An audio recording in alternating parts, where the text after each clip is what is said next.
5 August 24 সনে একটি নির্বাচিত জননেত্রী প্রধানমন্ত্রী শেখ হাসিনার সরকারকে উৎখাত করে সারা তারা একটি জঙ্গিবাদী সশস্ত্র জঙ্গিবাদী উত্থান ঘটিয়ে তারা ক্ষমতা দখল করেছিল। সেই তাদের কাছ থেকে দেশবাসী মুক্তি পেয়েছে, এটি একটি বিরাট দেশবাসীর জন্য অর্জন। মানুষ একটু স্বস্তির নিঃশ্বাস ফেলেছে এবং আমি বিশ্বাস করি 26শে মার্চ মহান স্বাধীনতা দিবস, 25শে মার্চ রাতে যে যে যে তৎকালীন ইপিআরের ওয়াল স্ট্রিটে এবং যে ভাষণ দিয়েছিলেন এবং সেদিন জিয়াউর রহমান যে বঙ্গবন্ধুর এই ঘোষণা চট্টগ্রামের কালুরঘাট বেতার কেন্দ্র থেকে on behalf of Bangabandhu Sheikh Mujibur Rahman, I Zia Rahman declare the independence of Bangladesh, এই কথাগুলিকে কি কেউ কেউ কি অস্বীকার করতে পারবে? এই ইতিহাসের সত্য বচনগুলো। কাজেই মুক্তিযুদ্ধের পক্ষের শক্তি আজকে রাষ্ট্র পরিচালনার দায়িত্বে রয়েছেন। আমরা অপেক্ষা করব। আমাদের নেত্রী শেখ হাসিনা বলেছেন, মহান নেত্রী বলেছেন যে আমরা দেখতে চাই। বাংলাদেশ আওয়ামী লীগের প্রেসিডিয়াম সদস্য সাবেক মন্ত্রী জাহাঙ্গীর কবির নামের বর্তমান ভিন্ন প্রেক্ষাপটে এবার আওয়ামী লীগ, আমরা শুনতে পাচ্ছি সামাজিক যোগাযোগ মাধ্যমে অনেক কিছু আলোচনা হচ্ছে, অনেক গুঞ্জন হচ্ছে। আওয়ামী লীগের কর্মসূচি 7, 17, 26 মার্চ 3টি কর্মসূচি আছে। এই কর্মসূচি ঘিরে অনেক কিছুই চলছে। কর্মসূচিটা যদি শুরুতে আপনি একটু জানান বাংলাদেশ আওয়ামী লীগের পক্ষ থেকে। 7ই মার্চ এই দিবসটি আমরা সবসময় যথাযোগ্য মর্যাদার সঙ্গে পালন করে থাকি এবং এবারেও একটি ভিন্ন প্রেক্ষাপটে আমরা এই দিবসটি আমরা পালন করার কর্মসূচি নিয়েছি। তো আমি আপনি যে কর্মসূচি জানতে চেয়েছেন, আমি সে শুরুতে একটু কর্মসূচিটা জেনে তারপরে অন্য এটার সঙ্গে আরো আমি কর্মসূচিটা খুব সংক্ষিপ্ত ভাবে আমরা বলছি। আমরা দলীয়ভাবে 7 মার্চ জাতির পিতা বঙ্গবন্ধু শেখ মুজিবুর রহমানের ঐতিহাসিক ভাষণ দিবসের কর্মসূচি সূর্যোদয়ের সঙ্গে সঙ্গে সারা দেশের সকল দলীয় কার্যালয়ে ও জাতীয় দলীয় পতাকা উত্তোলন, ধানমন্ডি 32 নম্বরে ঐতিহাসিক বঙ্গবন্ধু ভাষণ ভবন প্রাঙ্গণে শ্রদ্ধা নিবেদন, টঙ্গীপাড়ায় জাতির পিতা বঙ্গবন্ধু শেখ মুজিবুর রহমানের সমাধিতে শ্রদ্ধা নিবেদন, ঐতিহাসিক ভাষণ পাঠ ও আলোচনা সভা, তরুণ যুব ছাত্র সমাজ সহ নতুন প্রজন্মের মধ্যে এই ভাষণের গুরুত্ব তাৎপর্য তুলে ধরার জন্য বিভিন্ন পর্যায়ে সংলাপের আয়োজন করা। 17 মার্চ জাতির পিতা বঙ্গবন্ধু শেখ মুজিবুর রহমানের জন্মবার্ষিকী, সূর্যোদয়ের সঙ্গে সঙ্গে সারা দেশের সকল দলীয় কার্যালয়ে জাতীয় দলীয় পতাকা উত্তোলন, ধানমন্ডি 32 নম্বরে ঐতিহাসিক বঙ্গবন্ধু ভবন প্রাঙ্গণে শ্রদ্ধা নিবেদন, টঙ্গীপাড়ায় জাতির পিতা বঙ্গবন্ধু শেখ মুজিবুর রহমানের সমাধিতে শ্রদ্ধা নিবেদন, বঙ্গবন্ধুর জন্মদিন উপলক্ষে আলোচনা সভা, শিশুদের নিয়ে বিভিন্ন উপযোগী কর্মসূচি পালন করা, অসহায় দুস্থ মানুষের মাঝে খাদ্য সহায়তা সামগ্রী বিতরণ। 25শে মার্চ গণহত্যা দিবসের কর্মসূচি, গণহত্যা আন্তর্জাতিক স্বীকৃতির দাবিতে আলোচনা সভা, সামাজিক যোগাযোগ মাধ্যম আলোকচিত্র ও প্রমাণ্যচিত্র প্রদর্শনী। 26শে মার্চ মহান স্বাধীনতা দিবসের কর্মসূচি, সূর্যোদয়ের সঙ্গে সঙ্গে সারা দেশে সকল দলীয় কার্যালয়ে জাতীয় দলীয় পতাকা উত্তোলন, ধানমন্ডি 32 নম্বরের ঐতিহাসিক বঙ্গবন্ধু ভবন প্রাঙ্গণে শ্রদ্ধা নিবেদন, টঙ্গীপাড়ায় জাতির পিতা বঙ্গবন্ধু শেখ মুজিবুর রহমানের সমাধিতে শ্রদ্ধা নিবেদন, মহান স্বাধীনতা দিবস উপলক্ষে আলোচনা সভা। এই মূলত কর্মসূচি, এই আপাতত এই কর্মসূচি আমরা দলীয় ভাবে আমরা ঘোষণা করেছি। তবে জি, অনেক ধন্যবাদ। আপনি যে কর্মসূচি ঘোষণা করেছেন এটি বাংলাদেশ আওয়ামী লীগের কর্মসূচি, এবং এই কর্মসূচি স্বাভাবিক প্রক্রিয়ায় বাংলাদেশ আওয়ামী লীগ এই কর্মসূচি এর আগেও পালন করেছে। কিন্তু এবারে আমরা গত বছর এই কর্মসূচি পালন করার মতো কোনো পরিস্থিতি একদমই ছিল না। এবার এই যে নতুন যে বিএনপি সরকার ক্ষমতায় এসছে আজকে কয়েকদিন হলো, এর মধ্যে আমরা কিছু উপসর্গ দেখতে পেয়েছি, কিছু নমুনা দেখতে পেয়েছি যে তারা বিভিন্ন জায়গায় আওয়ামী লীগের কিছু অফিস যখন খোলার চেষ্টা করছিল কোথাও খুলেছে, আবার কোথাও বাধা দিয়েছে।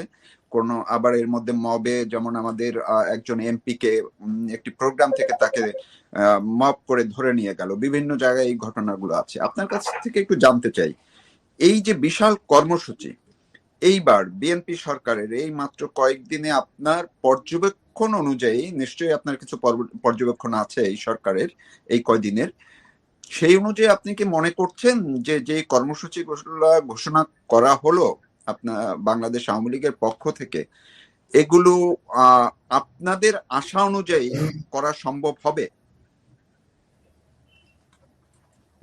দেখেন, আমাদের প্রত্যাশার জায়গাটা তো বিরাট।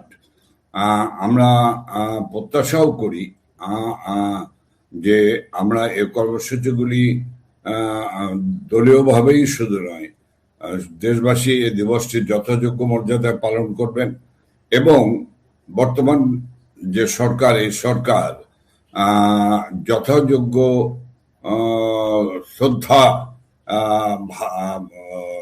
রেখেই এই দিবসগুলিকে পালন করবেন। আমি আমি এটুকু বলতে পারি, এইটুকুই বলতে চাই তৌফিক মারুফ, যে আজকে একটি ভিন্ন প্রেক্ষাপট। দেশবাসী একটি জবরদখলকারী ফ্যাসিস্ট অর্থলুটা একটি দুর্বৃত্তদের কাছ থেকে, রক্তপিপাসু একটি দুর্বৃত্ত দলের কাছ থেকে, যে দুর্বৃত্তরা 5 আগস্ট 24 সনে একটি নির্বাচিত জননেত্রী প্রধানমন্ত্রী শেখ হাসিনার সরকারকে উৎখাত করে সারা তারা একটি জঙ্গিবাদী, সশস্ত্র জঙ্গিবাদী উত্থান ঘটিয়ে তারা ক্ষমতা দখল করেছিল, সেই তাদের কাছ থেকে দেশবাসী মুক্তি পেয়েছে। এটি একটি বিরাট দেশবাসীর জন্য অর্জন।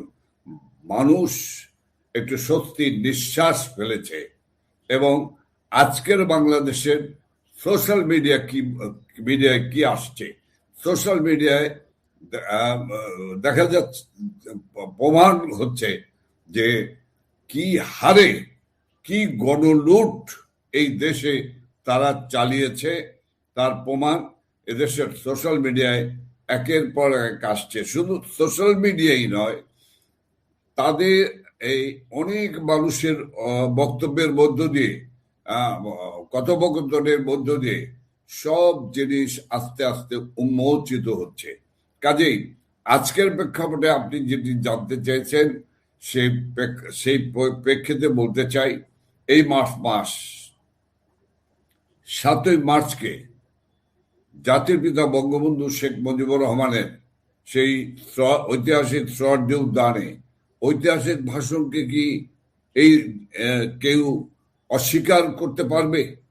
যে তিনি ভাষণ দেন নাই, তিনি জাতিকে নির্দেশনা দেন নাই, তিনি স্বাধীনতার জন্য গেরিলা যুদ্ধের জন্য প্রস্তুতি নিতে বলেন নাই, তিনি সমগ্র দেশ সেদিন এক নেতা বঙ্গবন্ধু শেখ মুজিবুর রহমানের নেতৃত্বে ঐক্যবদ্ধ ছিল, ঐক্যবদ্ধ জাতি।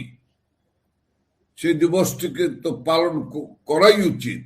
কেউ যদি পালন না করেন তাহলে তাদের কৃপণতা ইতিহাসের সাথে বিশ্বাসঘাতকতা হবে। আমি 17 মার্চ জাতির পিতা বঙ্গবন্ধুর জন্মদিনের কথা বলবো। এই জাতির পিতা বঙ্গবন্ধু শেখ মুজিবুর রহমানের এই জন্ম দিবসটি পালন না করার কোনো কারণ কি রয়েছে? মুক্তিযুদ্ধে যারা বিশ্বাস করেন, মুক্তিযুদ্ধের চেতনায় যারা বিশ্বাস করেন, স্বাধীনতা মুক্তিযুদ্ধের নীতি যারা অনুসরণ করেন তাদেরও তারা নিশ্চয়ই যারা দাবি করবেন তাদেরকে অবশ্যই এই 17 মার্চ জাতির পিতা বঙ্গবন্ধু শেখ মুজিবুর রহমানের জন্মদিবসটি পালন করা উচিত। এবং আমি বিশ্বাস করি 26শে মার্চ মহান স্বাধীনতা দিবস, 25শে মার্চ রাতে যে যে যে তৎকালীন ইপিআরের ওয়ালেস স্টেটে এবং যে ভাষণ দিয়েছিলেন এবং সেদিন জিয়াউর রহমান যে বঙ্গবন্ধুর এই ঘোষণা চট্টগ্রামের কালুরঘাট বেতার কেন্দ্র থেকে on behalf of Bangabandhu Sheikh Mujibur Rahman, I Zia Rahman declare the independence of Bangladesh, এই কথাগুলিকে কি কেউ কেউ কি অস্বীকার করতে পারবে? এই ইতিহাসের সত্য বচনগুলো। কাজেই আমি মনে করি যে আমরা প্রমাণ করব এই জাতিকে আমরা প্রমাণ করব যে আমরা আসলে মুক্তিযুদ্ধের পক্ষের শক্তি। মুক্তিযুদ্ধের পক্ষের শক্তি আজকে রাষ্ট্র পরিচালনার দায়িত্বে রয়েছেন। আমরা অপেক্ষা করব। আমাদের নেত্রী শেখ হাসিনা বলেছেন, মহান নেত্রী বলেছেন যে আমরা দেখতে চাই,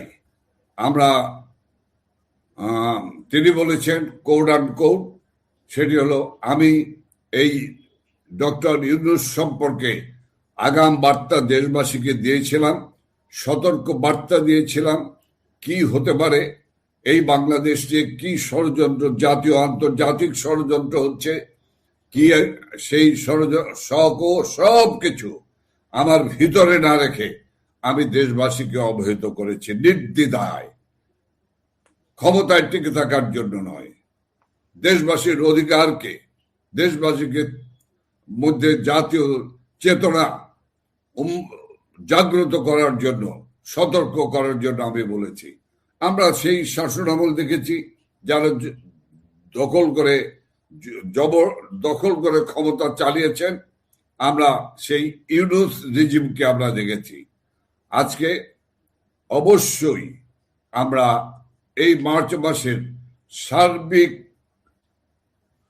সকলের ব্যবহারের মধ্য দিয়ে আমরা নিশ্চয়ই বুঝতে পারব যে সমস্ত বিষয়গুলি দিনের আলোর মতো ফুটে উঠবে, এটি আমি বিশ্বাস করি।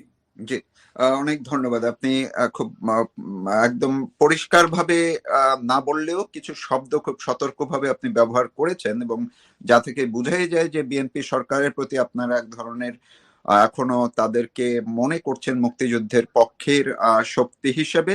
তারা প্রমাণ রাখবে এবার অন্তত পক্ষে মার্চ মাসটি পালনের মধ্য দিয়ে, এবং আওয়ামী লীগকে বা মুক্তিযুদ্ধের পক্ষের মানুষকে পালন করতে তারা কিভাবে দিবে তার প্রতি আপনারা একটা ইঙ্গিত করেছেন।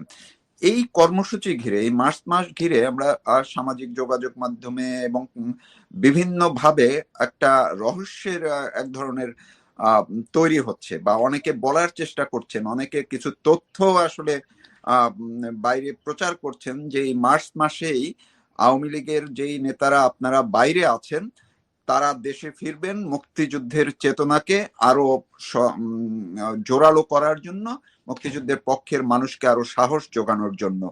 এমন বার্তা বিভিন্নভাবে মাঠে আছে। এই বিষয়টি কি একটু আপনি যদি বলেন যে সাংগঠনিক কোনো সিদ্ধান্ত এমন কিছু আছে কিনা, বা আপনারা আসলে এই মার্চকে ঘিরেই আপনারা দেশে ফেরার মতো সিদ্ধান্ত নিয়েছেন কিনা? না নিলে এটি নিয়ে এত রহস্যই বা কেন? দেখেন, আমি একটি কথা আমি বলতে চাই যে আমি সামাজিক যোগাযোগ মাধ্যমের যে কথাগুলি ভেসে আসছে আমি সেগুলির সঙ্গে আমি কন্টেস্ট করতে চাই না, ওনও করতে চাই না, ডিনাইও করতে চাই না। আমি শুধু বলবো এটুকুই যে বাংলাদেশ আওয়ামী লীগ তার সুদীর্ঘ প্রাচীনতম এক রাজনৈতিক দল, এই দলটির উপর বারবার আঘাত এসেছে। 2004 সালের 5ই আগস্ট একটি চূড়ান্ত আঘাত এসেছে। একটি ৭১-এর প্রতিশোধ দিয়ে আমাদের উপর ঝাঁপিয়ে পড়েছিল ইউনূসের নেতৃত্বে ৭১-এ পরাজিত অপশক্তি, সাম্প্রদায়িক শক্তি ঝাঁপিয়ে পড়েছিল। অনেক কিছু আমরা 18 মাসে দেখেছি, শুনেছি, বুঝেছি। আজকে বাংলাদেশে দাঁড়িয়ে আমি এটুকু, আজকের বাংলাদেশ কি অপেক্ষা করে?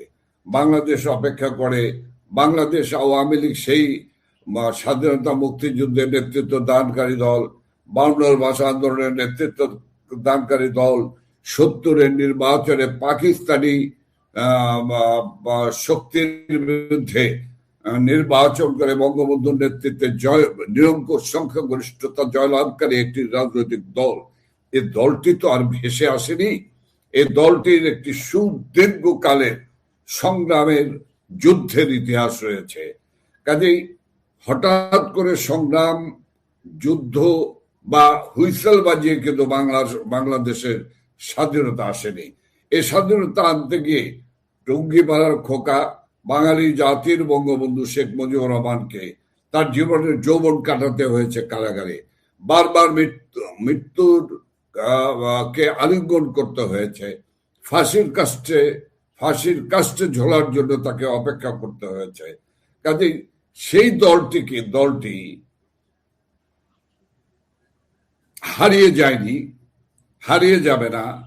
সে তার নিজস্ব চরিত্রগত দিক দিয়েই এই দলটি ঘুরে দাঁড়িয়েছে এবং ঘুরে দাঁড়াবে। এই দলটি জনগণের গণমানুষের দল।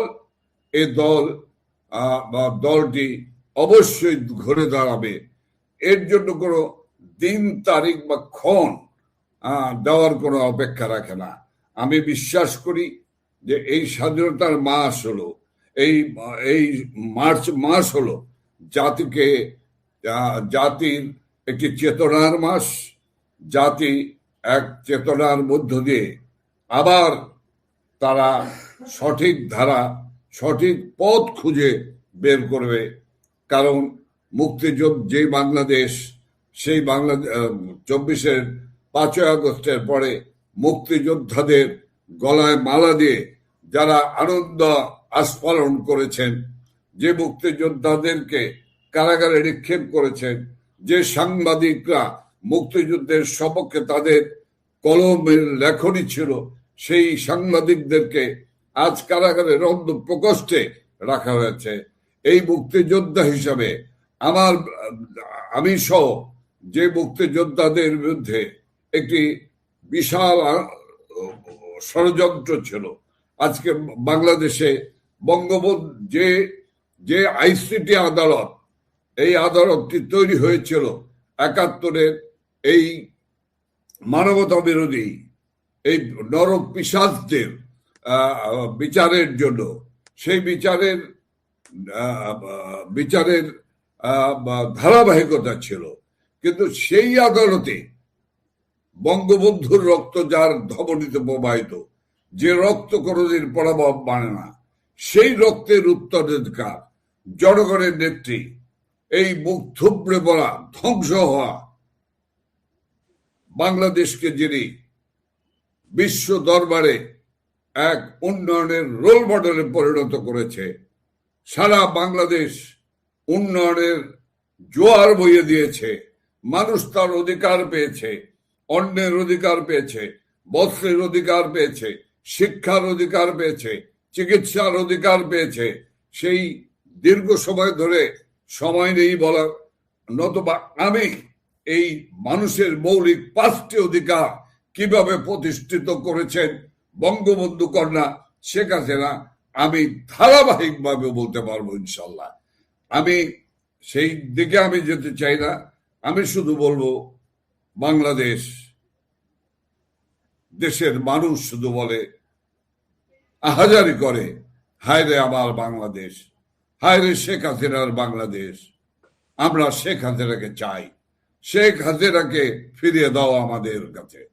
আমি তৌফিক মারুফ, আমি বলতে চাই যে সারা দেশে লক্ষ কোটি আওয়ামী লীগের নেতা কর্মী অর্ধাহারি অনাহারি কাটাচ্ছে, ষড়যন্ত্রমূলক মিথ্যা মামলা দিয়ে তাদেরকে জীবন অতিষ্ঠ হয়ে গিয়েছে।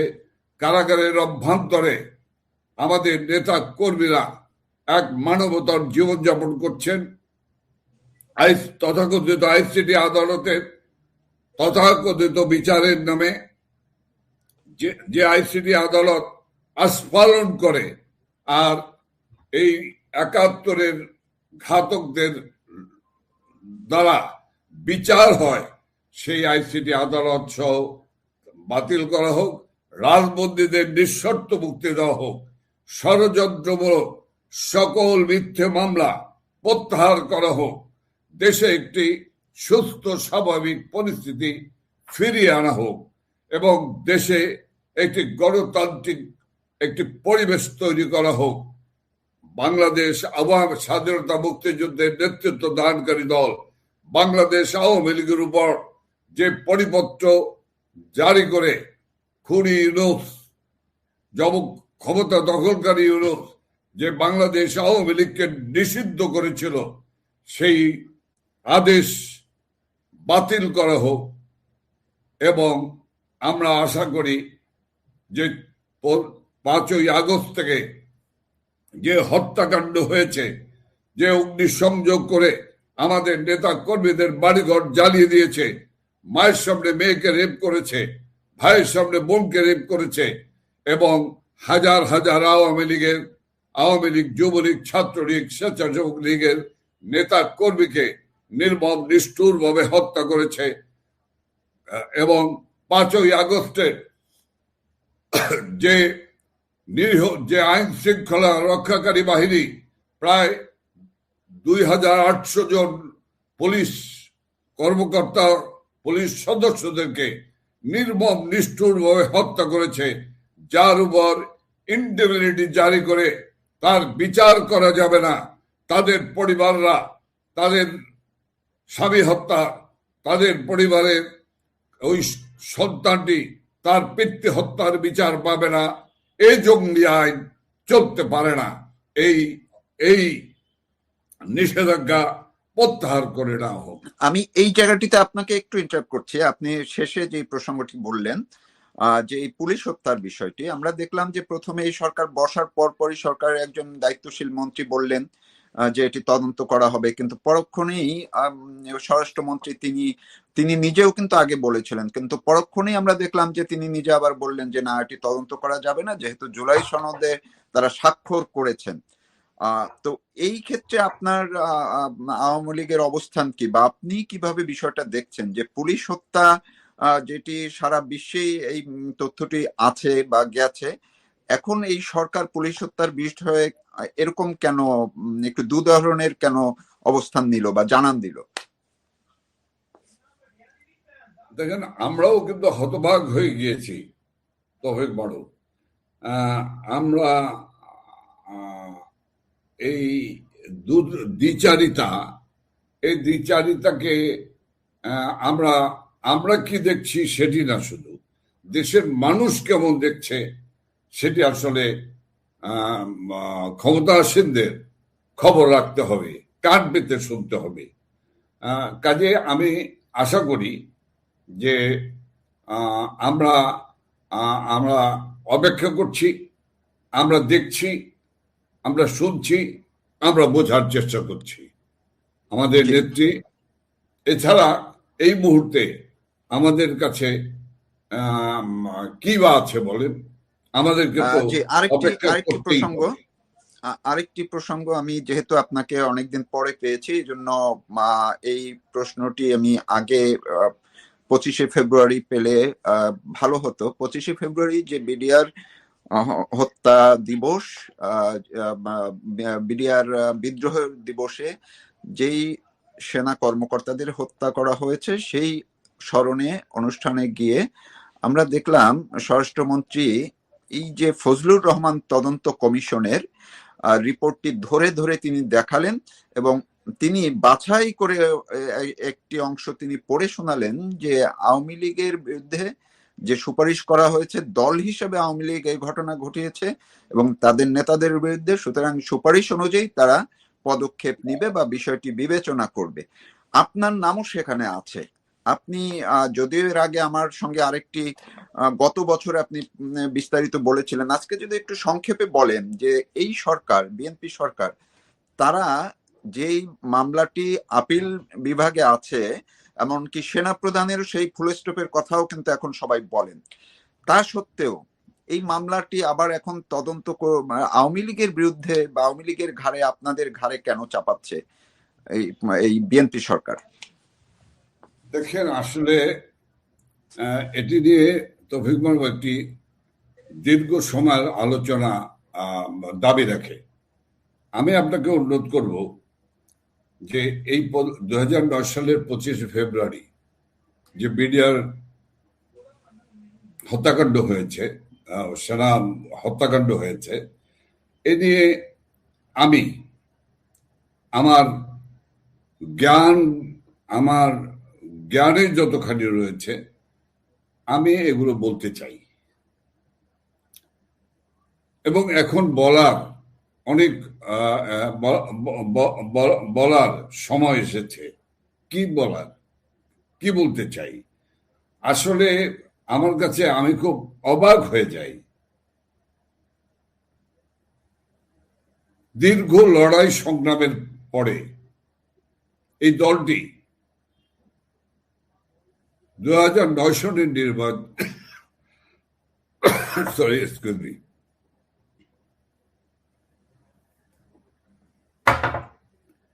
2009 সালের জানুয়ারি মাসের 8 তারিখে সংখ্যাগরিষ্ঠতা লাভের কারণে জননেত্রী শেখ হাসিনার নেতৃত্বে শপথ গ্রহণ করে একটি সরকার গঠন করে। কি আশ্চর্য ঘটনা! মানুষকে বোকা বানানোর কত চেষ্টা! আসলে মানুষ কি বোকা? মাত্র 49 দিন পরে আওয়ামী লীগ সরকার নিজের পায়ে নিজে কুড়াল দেবে? একে পাগলেও দেয়? কি কি রম্য রচনা করা হচ্ছে! এর রম্য রচনা, যে রচনা সদ্য এই ইউনূস সরকারের একটি গঠিত কমিশন যে ইতিহাস রচনা করেছেন,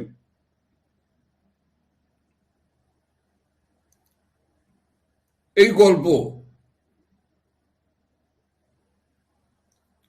কি গ্রহণযোগ্য গল্প? এই যে গল্প সাজানো হয়েছে, এই গল্প নিয়ে, এই কমিশন নিয়ে যদি কথা বলতে হয়, আমি আপনাকে অনুরোধ করব একদিন শুধু এই বিষয়টি নিয়ে আলোচনা করেন। আমি এর আদ্য প্রান্ত নিয়ে আমি কথা বলতে চাই, কারণ অবশ্যই সব আল্লাহর কাছে। কিছু কথা তোমাকে বলে আপনার কাছে রেকর্ড রেখে যেতে চাই। তবে আমি একটি কথা বলতে চাই, সেটি হলো 25শে ফেব্রুয়ারি 2009 সাল, অত্যন্ত মর্মান্তিক ঘটনা। 57 জন চৌকস সেনা কর্মকর্তা, যে 57 জন কর্মকর্তার মধ্যে, সেনা কর্মকর্তা, চৌকস সেনা কর্মকর্তার মধ্যে অধিকাংশই কারা ছিল? মুক্তিযোদ্ধা পরিবারের থেকে আসা, আমার মতো একটি মানুষের আপন মামাতো ভাই সেনা কর্মকর্তা, এবং এরকম আমাদের আওয়ামী লীগের অনেক নেতা আপন ঘনিষ্ঠ আত্মীয় স্বজন এই হত্যাকাণ্ডে, এই 57 জন সেনা কর্মকর্তার মধ্যে রয়েছে। আর কারা রয়েছে জানেন? আর রয়েছে যে সেনা কর্মকর্তারা ওই রাজশাহীর বাগমারার বাংলা ভাইয়ের বিরুদ্ধে অপারেশন পরিচালনা করেছে, যে সেনা কর্মকর্তারা জঙ্গি ঘাঁটিগুলি ধ্বংস করার দায়িত্ব পালন করেছে, পবিত্র দায়িত্ব পালন করেছে, তারা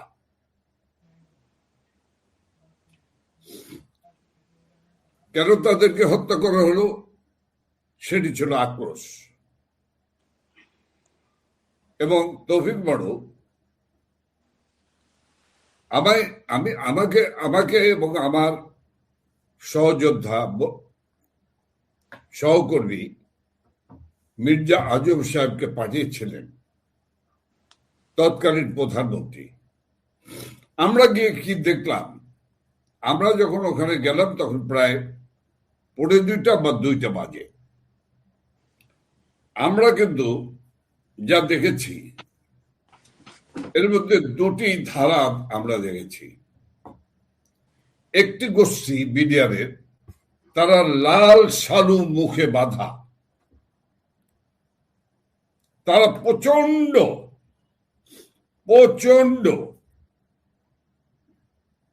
উগ্র, কথায় কথায় গুলি করছে।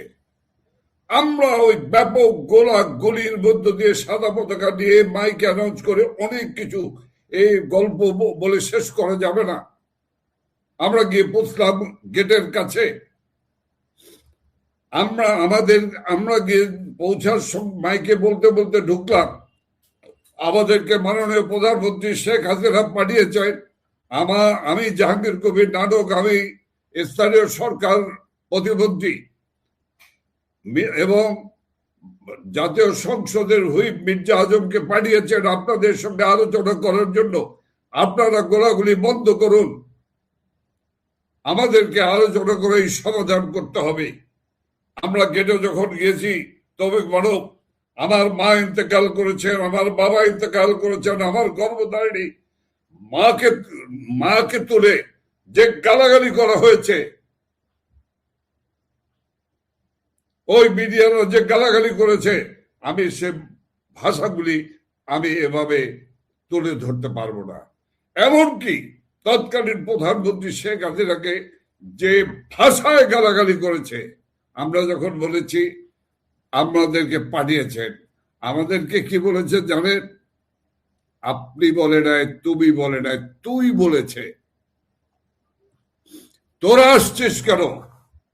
তোরা হাসিনাকে পাঠা, হাসিনা না আসা পর্যন্ত আমরা থামবো না, কথা হবে হাসিনার সঙ্গে। আরো অনেক কথা আছে, তবে মানব একদিন সময় দেন, সব বলবো। সীমা আছে। উদরপিণ্ডি বুদর ঘরে চাপানো হচ্ছে, শাক দিয়ে মাছ ঢাকার চেষ্টা করা হচ্ছে।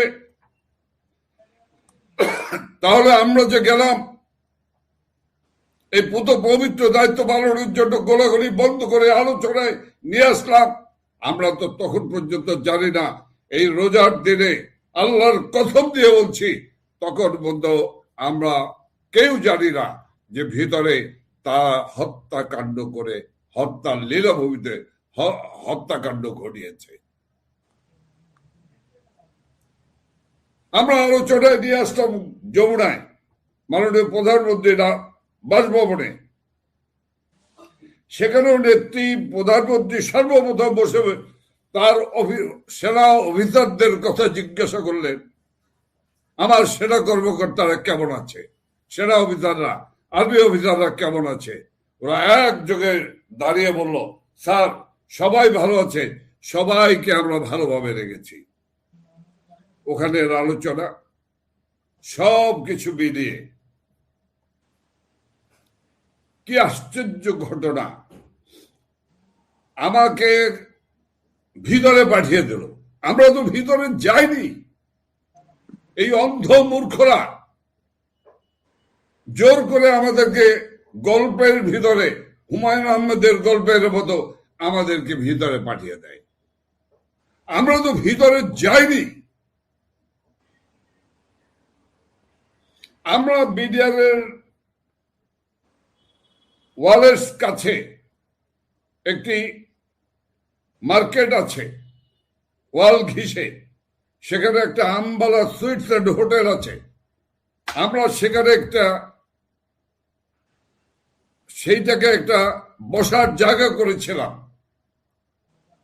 সেখানে বিডিআরের কর্মকর্তাদের নিয়ে এই আলোচনায় যাওয়ার জন্য আমরা ওখানে নিয়ে বহু ধরনের বৈঠক হয়েছে, বহুবার তাদের সঙ্গে এই অল্প সময়ের মধ্যে বসেছি। রাজি হয় না যাওয়ার জন্য, কারণ ওদের ভাষায় হাসিটাকে আসতে হবে।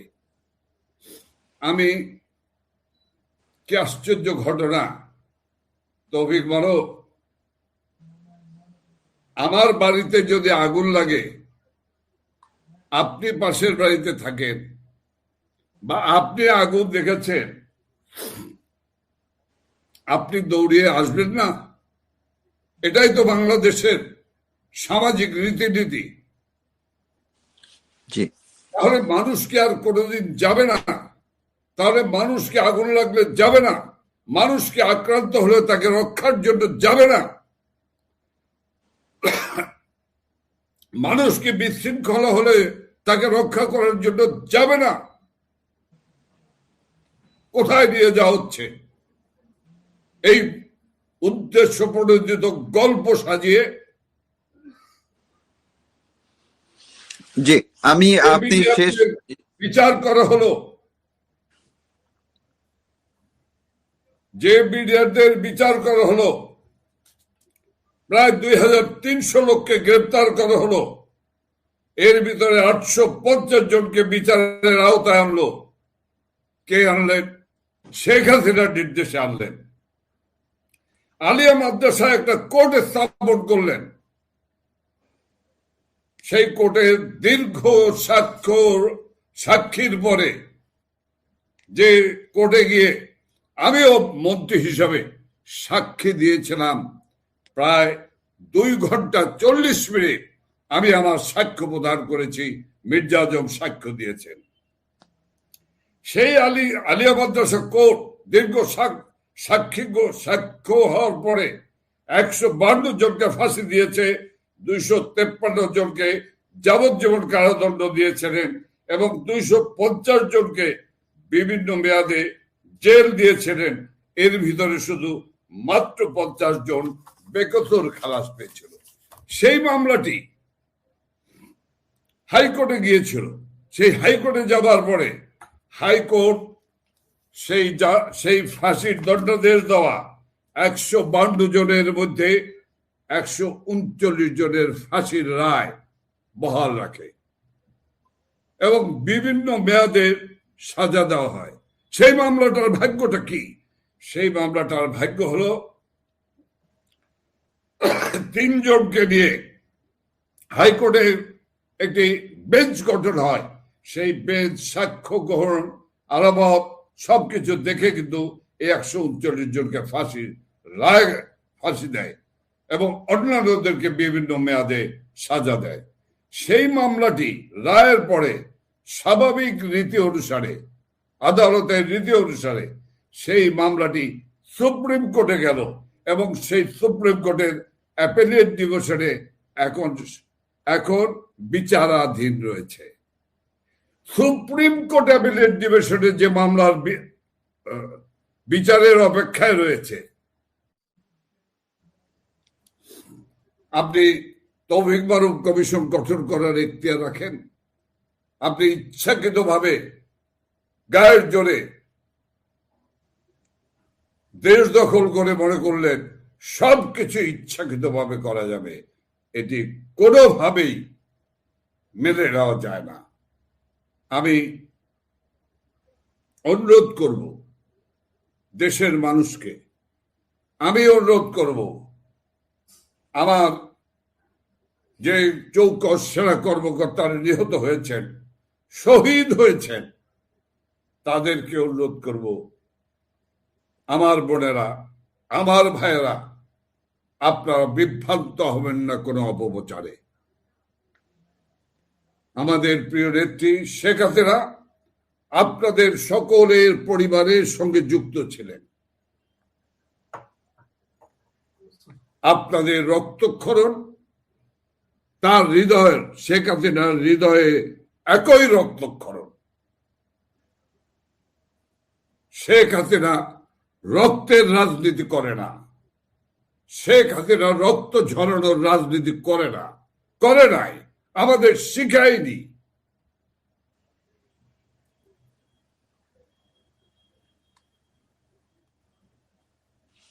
জি, আমি এই জায়গায় আপনাকে একটু শেষ দিকে একদমই চলে আসছি। আমি আর একটা প্রশ্ন আপনাকে করতেই চাই, সেটি হচ্ছে আমরা দেখলাম যে যেই সরকারটি গত 18 মাস ছিল, ডক্টর মোহাম্মদ ইউনূস অন্তর্বর্তীকালীন সরকার প্রধান হিসেবে, তার বিরুদ্ধে রাষ্ট্রপতি মোহাম্মদ শাহাবুদ্দিন বেশ কিছু অভিযোগ তুলেছেন, যার মধ্যে পরিষ্কারভাবে রাষ্ট্রদ্রোহিতার অভিযোগ আছে এবং তাকে উৎখাতের অভিযোগ আছে। সংসদ যে অধ্যাদেশগুলোর ব্যাপারে তিনি অভিযোগ করেছেন, উনি আরো অনেকগুলো সংবিধান লঙ্ঘনের অভিযোগ করেছেন। এই জায়গাটিতে আপনাদের মানে বাংলাদেশ আওয়ামী লীগের অবস্থান কি? যদিও নেত্রী বলছেন, আওয়ামী লীগের সভানেত্রী সাবেক প্রধানমন্ত্রী বলছেন, আপনারাও বলছেন যে ডক্টর ইউনূসের বিচার আপনারা চান। তো রাষ্ট্রপতি যখন অভিযোগ তোলেন, সেই ক্ষেত্রে এই সরকারের মধ্যে আপনারা কি এমন কিছু দেখতে পাচ্ছেন যে তারা আসলে ডক্টর ইউনূস এবং তার সরকারের বিরুদ্ধে কোনো পদক্ষেপ নিবে, এমন কোনো লক্ষণ দেখছেন কিনা, বা আপনারাই এই দাবিটিকে কিভাবে ধরে রাখবেন? দেখেন তৌফিক মারুফ, আমি খুব পরিচ্ছন্ন ভাবেই, দ্ব্যর্থহীন ভাবেই বলতে চাই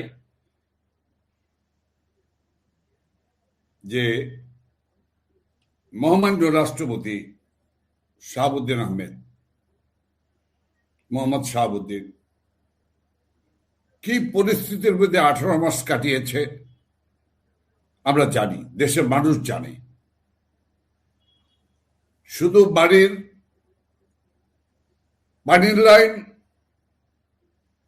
আর গ্যাসের লাইন বন্ধ করার বাকি ছিল। তাকে প্রতিনিয়ত প্রতিক্ষণেই তো ভাবতে হতো যে এই তো আমাকে বেরিয়ে যেতে হবে, তাকে সরিয়ে দিতে হবে। মহামান্য রাষ্ট্রপতি যে কথা বলেছেন, এই কথাগুলি কি সব কথা? আমি একজন রাজনৈতিক কর্মী হিসাবে, আমি সরকারের দায়িত্ব পালনকারী একজন মানুষ হিসাবে আমি আপনাকে বলতে পারি এই কথাগুচ্ছই কিন্তু সে সব কথা বা শেষ কথা নয়। অপেক্ষা করতে হবে। মানুষের কাছে আরো অনেক কিছু উনি বেঁচে থাকলে উনি বলবেন, বলবেন এবং বলবেন। তবে আমি বিশ্বাস করি যাদের হাতে ঘা লেগেছে তারা কিন্তু তার বক্তব্যের এই কি বলেছেন, 18 মাসের কথা তো 18 মিনিটও বলেননি, তাতেই হাতে ঘা লেগেছে, তাতে বুকের কাপড়ই শুরু হয়ে গিয়েছে। সব মানুষকে একভাবে ভাবার কোনো কারণ নেই। হোয়াট ইজ মহামান্য রাষ্ট্রপতি Mohammad Shahabuddin? Wait and C.